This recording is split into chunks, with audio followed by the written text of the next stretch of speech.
Salutare tuturor! Avem și vești bune, avem și vești rele.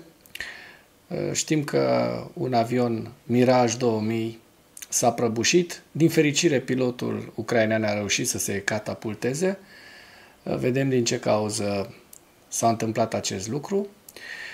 Tot în materialul de astăzi facem o analiză. Vă prezint o analiză de ce dronele ucrainene nu reușesc să distrugă în totalitate fabricile de armament rusești și, bineînțeles, sunt mult mai eficiente când vine vorba de industria energetică care este expusă atât vizual cât și fizic. Și discutăm despre faptul că principala sarcină a delegației de la Istanbul este de a organiza o întâlnire între Zelensky și Putin. Știm că Kremlinul a declarat că discuțiile de la Istanbul fac parte din pregătirea pentru întâlnirea dintre Zelensky și Putin. Dronele ucrainene împotriva industriei de apărare rusești. De ce este atât de dificil pentru drone să distrugă producția de armament? Așa cum vă promiteam, discutăm acest subiect mai pe larg, cât și hărțile celor de la Deep State, pentru că s-au actualizat pentru data de 21 și 22 iulie, și analiza Institutului pentru Studiul Războiului. Principala sarcină a delegației ucrainene de la Istanbul este de a organiza o întâlnire între Zelensky și Putin. Așa cum știm, s-a deplasat la Istanbul pentru discuții cu reprezentanții statului agresor rus, iar cei de la Ukrainska Pravda, adevărul ucrainean, spun că principala sarcină, pe lângă cea umanitară, adică eliberarea de prizonieri și eliberarea cadavrelor, schimbul de cadavre dintre partea rusă și cea ucraineană, este organizarea unei întâlniri între liderii Ucrainei și a Federației Ruse.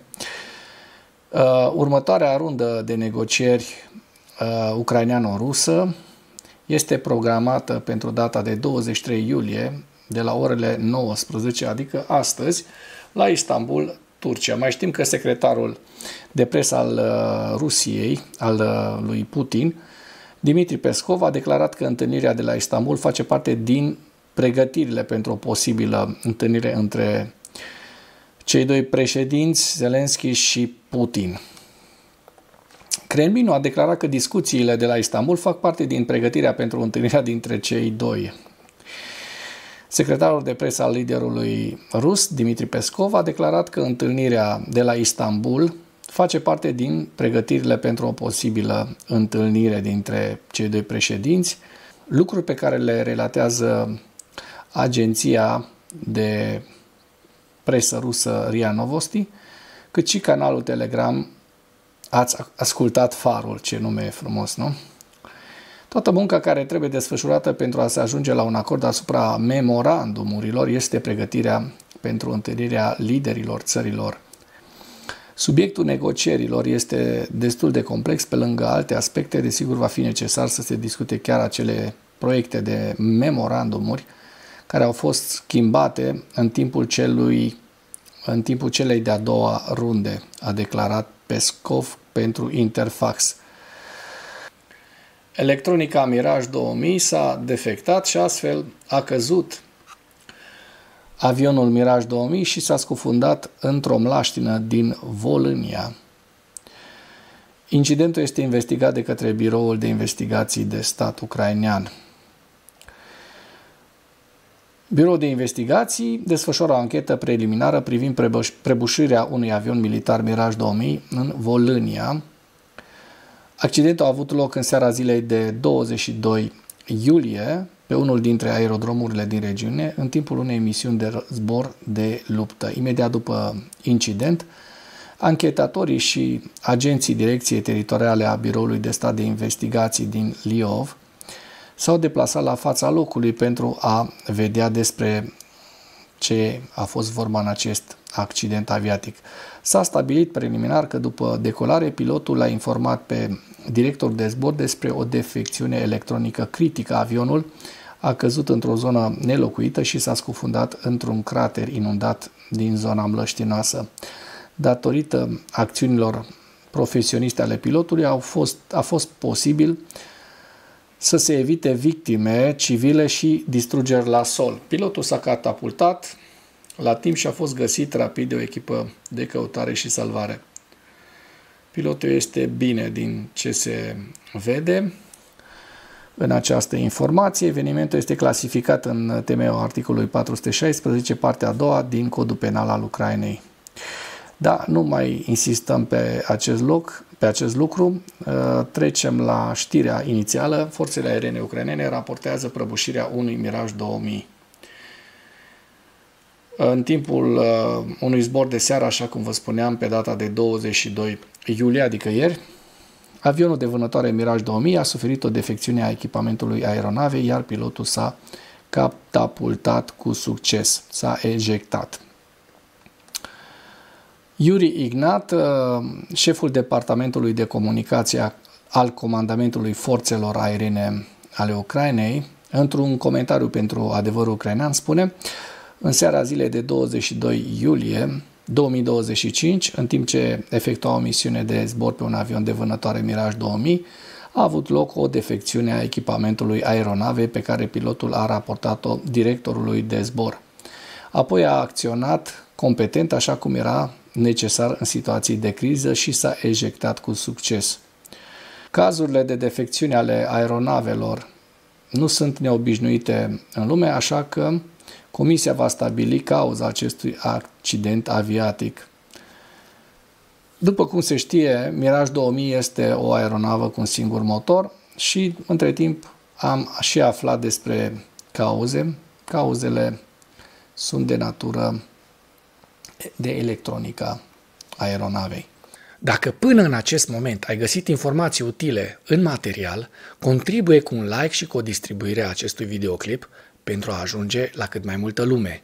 Trecem la un articol foarte interesant pe care vreau neapărat să vi-l prezint și se referă la întrebarea de ce dronele ucrainene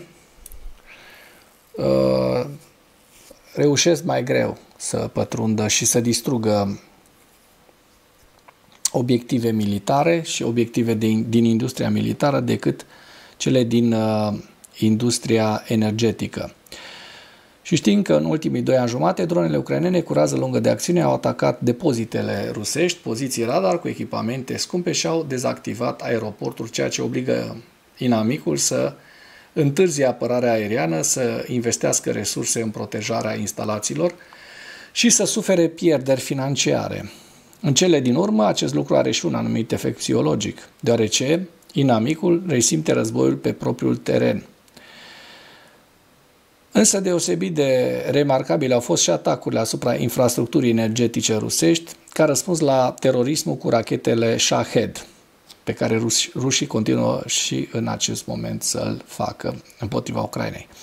Pe parcursul anului 2023 și începutul lui 2024, dronele ucrainene au atacat metodic instalațiile energetice, demonstrând capacitatea de a distruge o parte din rafinăria petrolului rusesc și subminând poziția de negociere a Ucrainei înainte de armistițiul energetic din primăvara anului 2025, care este încă în desfășurare.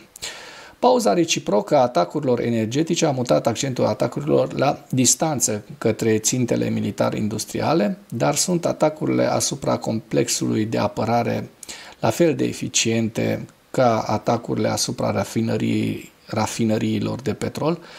Nu sunt. O să vedeți de ce și dacă vă aduceți aminte, acum câteva luni când am discutat despre acel acord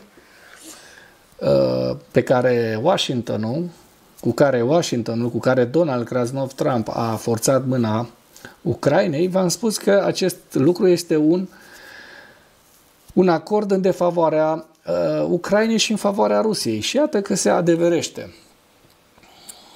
Instalațiile industriale și de apărare rusești sunt mai bine protejate. Pentru a le elimina, trebuie să lovești mai departe, mai precis și mai eficient. Structura complexă a noilor ținte complică sarcina. A deteriora ceva nu înseamnă a scoate din funcțiune. de la rafinării de petrol la uzine militare. Și aici este o analistă foarte bună în acest articol. O să vă las și link-ul în comentarii, dar vreau să vă mai spun ceva.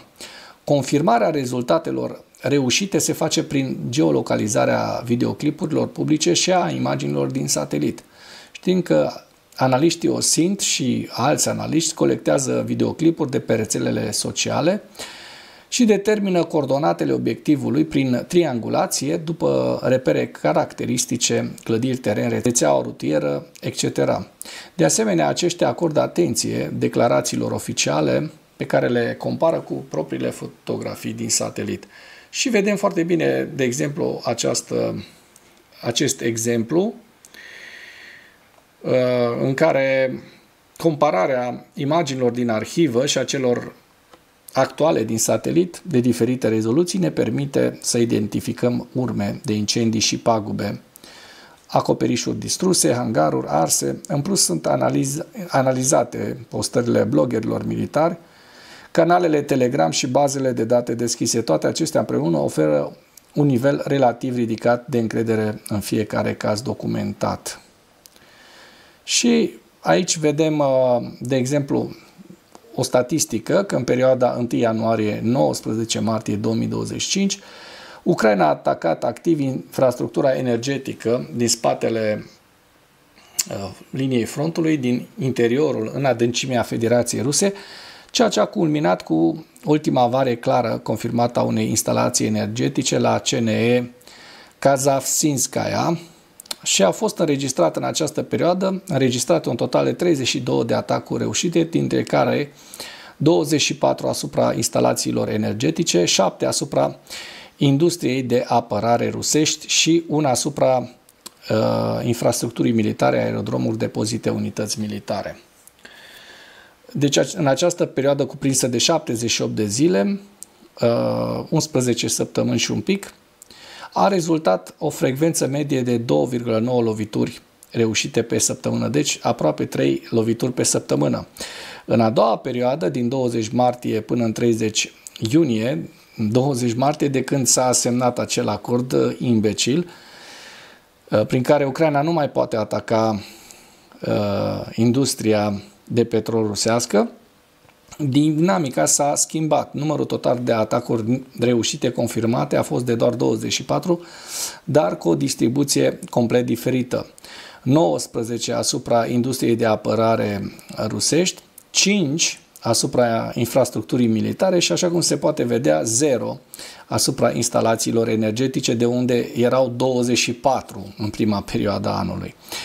Așa cum vă spuneam, vă las link în comentarii pentru cei care vor să afle de ce este atât de dificil să se distrugă o fabrică sau pur și simplu puteți să citiți din acest, să dați stop și să citiți în timp ce eu scrollez acest articol foarte, foarte interesant al celor de la Adevărul Ucrainean. Aflăm și cum sunt protejate fabricile rusești, da?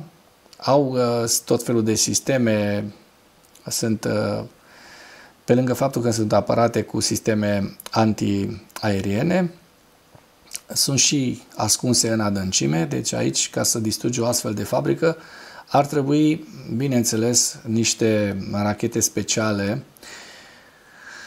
de tipul celor cu care Statele Unite ale Americii au lovit Iranul.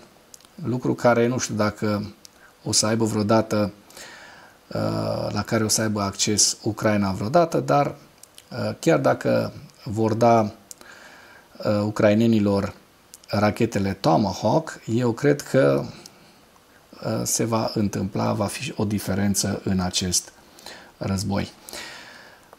Acum trecem la ziua 1246 a războiului din Ucraina, cu pierderile rusești în ultimele 24 de ore, la data de 23 iulie.